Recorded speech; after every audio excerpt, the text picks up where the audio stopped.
What is up, Colts Nation?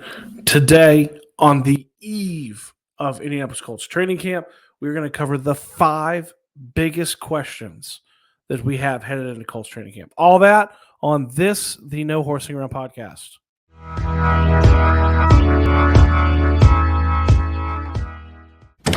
Thank you. Okay, you guys. So, took a little vacay, took a little break, but we are getting ready to kick off the official start of the NFL season and the Indianapolis Colts 2024 season with the start of training camp tomorrow with the players reporting. So, what better time than right now to go over kind of what are the burning questions, biggest questions we have going into training camp? What are they?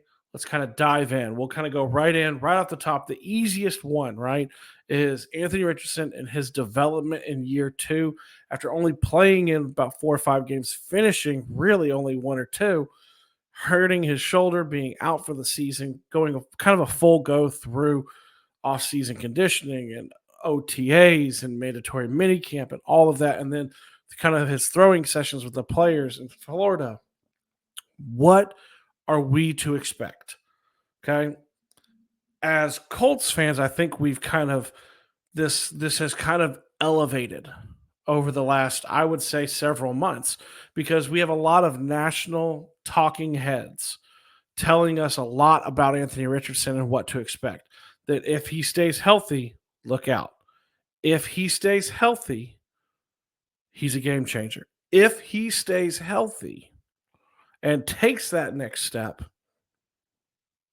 he's going to be a problem in the AFC South, and the AFC in general. So we've heard this. So what are we going to see from him in camp? Are we going to see a dialed in, kind of maybe a little bit dialed back Anthony Richardson in regards to what he's able to do? I know Ballard has come out. Steichen has come out. A lot of people have come out and said he is a full go for training camp. They don't expect anything else. I really don't either, but that doesn't mean he's going to be out there ripping 70-yard bombs every day, all day. So what do we think we are going to see? How is he going to be locked in? That is a massive question, because that is the question. We all know if you have a quarterback, you're in it. If you don't, you're not.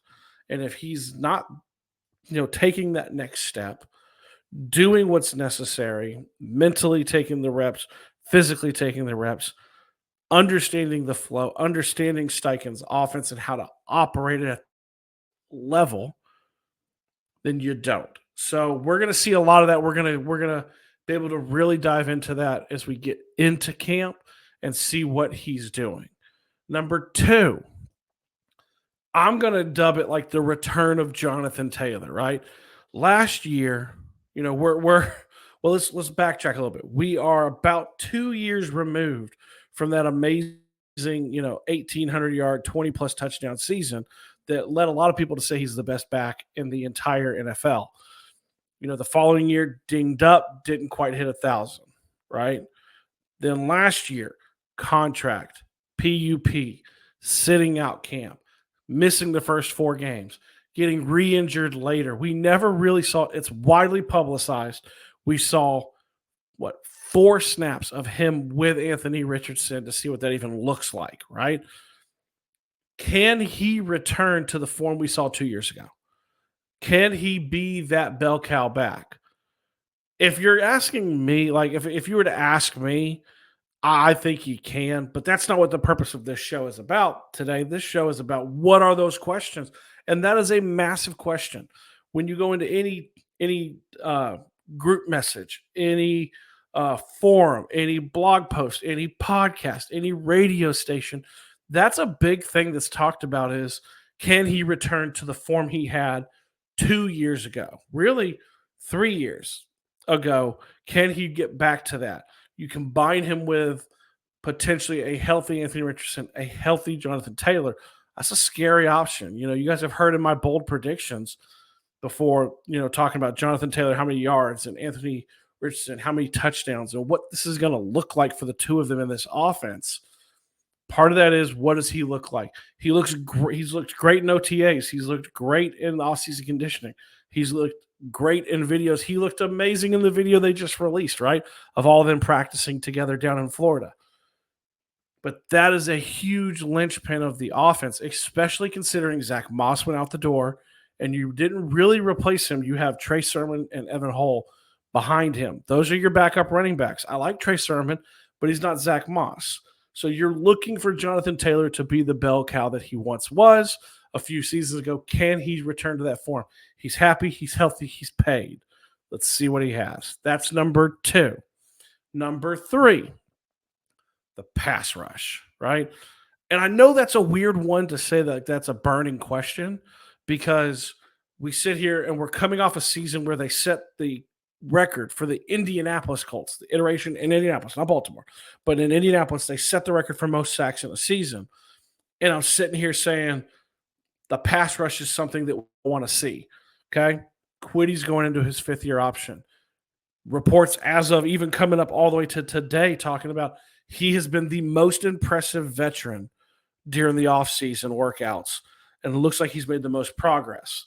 What does that lead to? We know he's an extremely solid run defender. Does it lead to sacks? Does it lead to effort sacks? Does it lead to that, right?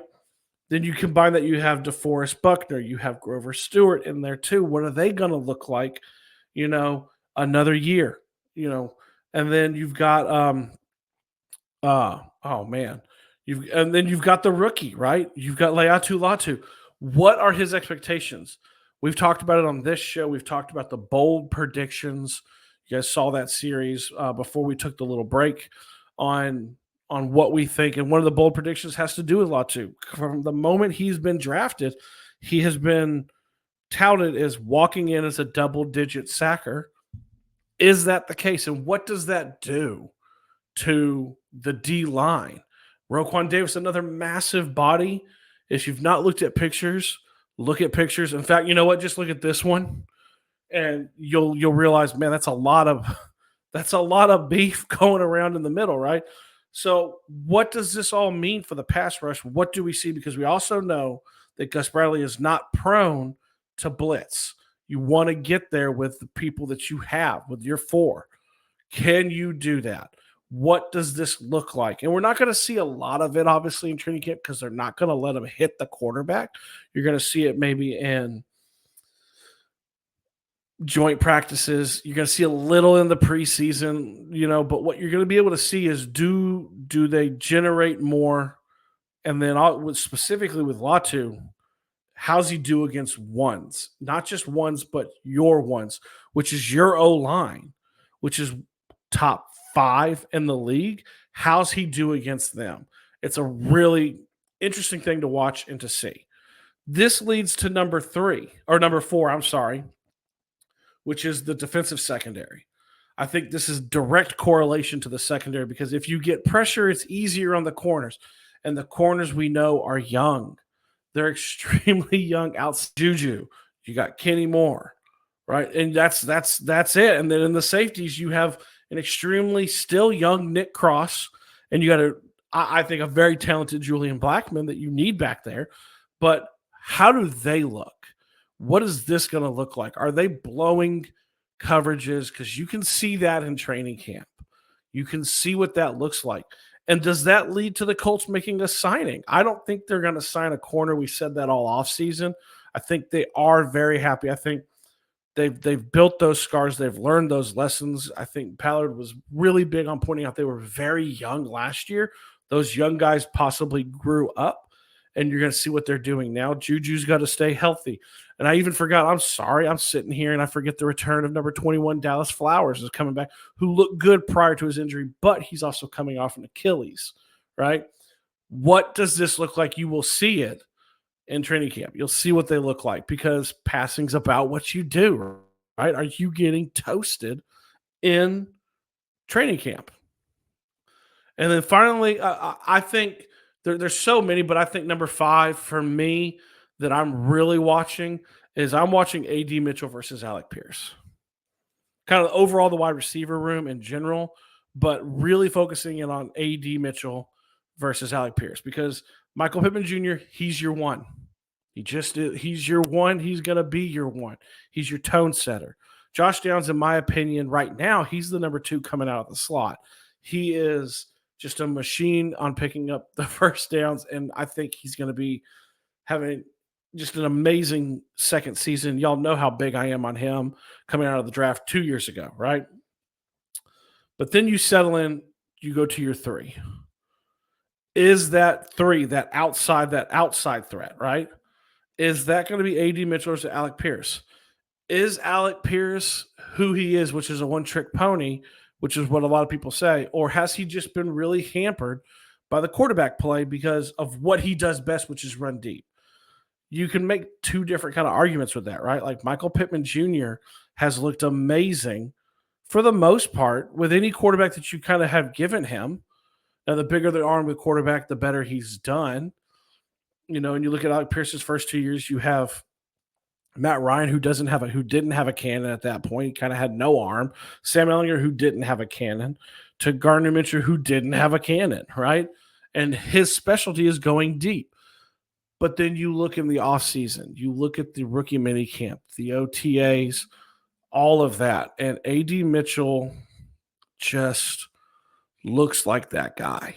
I think they're going to give every chance for Alec Pierce to start, but I just think the talent level of A.D. Mitchell is going to be something that you have to watch. We've seen him do it against no-name rookies who aren't going to make the squad. You've seen him do it against other rookies, and you've seen him do it in OTAs. What is he going to look like? I think it's so interesting to watch that battle between the 2 of them and see who kind of comes out of it. So, I mean, those are my 5. There's so many more. I want to see how Jelani Woods looks coming out fully healthy in camp. I want to see how EJ Speed looks. I even want to see how Matt Gay looks because he tailed off because of injury a little bit near the tail end of last year. And then how does Shane Steichen full go after one season implementing his culture and his offense and just his room? How does he look when the Colts look with him going into year 2? So many great and interesting kind of storylines going into camp. I want to hear from you guys. What are some of the ones that you're interested in? If I missed them, what are they? Drop those in the comment.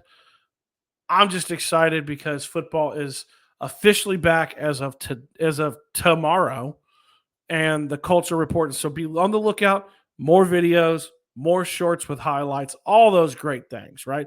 Please, you guys, make sure you like, share, subscribe, comment, all those great things. Please follow on X and Threads and click the subscribe on YouTube and go check out Instagram and Facebook, all those places where we have all the information about us. And as always, you guys, I love you. I know the Colts love you. I know you love that training camp is here and football is back. I'm out.